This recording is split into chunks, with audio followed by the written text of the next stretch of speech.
Hello hi ഏറെ നാളുകൾക്ക് ശേഷമാണ് വീഡിയോ ആയിട്ട് വരുന്നത്. കുറച്ച് തിരക്കിലായിപ്പോയി. അങ്ങനെ ഈ മാസം 1-ാം തീയതി നട തുറന്നപ്പോൾ ശബരിമലയ്ക്ക് പോയി ദർശനത്തിന് വേണ്ടി. ഏറെ നാളുകൾക്ക് ശേഷമാണ് പോയത്. ഞാൻ, അമ്മയുണ്ടായിരുന്നു, അളിയനുണ്ടായിരുന്നു, അളിയൻ്റെ 2 മക്കളും ഉണ്ടായിരുന്നു. അപ്പോൾ ഞങ്ങളങ്ങനെ അതാണ് പ്രാർത്ഥന. പിന്നെ ഞാനവിടെ നിൽക്കുന്നുണ്ട്. അങ്ങനെ ഞങ്ങൾ മലയ്ക്ക് പോയി. ഞങ്ങൾ രാത്രിയാണ് കയറിയത് കേട്ടോ. ഏതാണ്ട് 10:30 ആയി. 10 മണിക്ക് തന്നെ അവിടെ നട അടച്ചു. ഇപ്പോൾ നേരത്തെ നട അടയ്ക്കുന്നുണ്ട്. നല്ല തിരക്കുണ്ട്. തിരക്കില്ലാന്ന് എഴുതി വിചാരിച്ച് പോയതാണ്. സീസൺ പോലെ തിരക്കാണ് അവിടെ. അങ്ങനെ ഞങ്ങളവിടെ വെയിറ്റ് ചെയ്തിരുന്നു നടപ്പന്തലിൽ നട തുറക്കുന്നത് വരെ.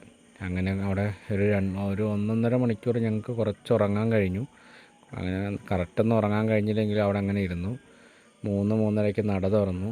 അപ്പോൾ തൊട്ട് വെയിറ്റിങ്ങിലായിരുന്നു. നല്ല തിരക്കുണ്ടായിരുന്നു. അങ്ങനെ വെയിറ്റ് ചെയ്ത് അവിടെ നെയ്യഭിഷേകം നടക്കുകയായിരുന്നു. അങ്ങനെ കയറി 4:30ക്ക് ഏകദേശം ഞങ്ങൾ കയറി.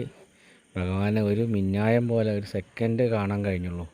പോലീസുകാരെ തെമ്മാടിത്തരം അവിടെ വേറെ. അവർക്ക് വേണ്ടപ്പെട്ടവരെ ദേവസ്വംകാരനെ കുടുംബക്കാരനെയൊക്കെ നിർത്തി കാണിക്കും. നമ്മൾ സാധാരണക്കാർ പോയാൽ ഒരു സെക്കൻഡ് വലിച്ചിടും. 18-ാം പടി മര്യാദയ്ക്ക് ചവിട്ടാനും പോലും കഴിയില്ല. അങ്ങനെയാണ് അവർ വലിച്ചിടുന്നത്. അയ്യപ്പനെ കണ്ടെന്നുള്ളൊരു സന്തോഷത്തിൽ ബാക്കിയൊന്നും പറയാൻ കൊള്ളില്ല. അങ്ങനെ ഞാൻ ദിവ്യദർശനം കണ്ടു. ഒരു സെക്കൻഡ് പ്രാർത്ഥിച്ച് അവിടുന്ന് പോന്നു. ബായ്. ഇത്രയേ ഉള്ളൂ. ബാക്കി വീഡിയോ പിന്നെ കാണാം. ബായ്.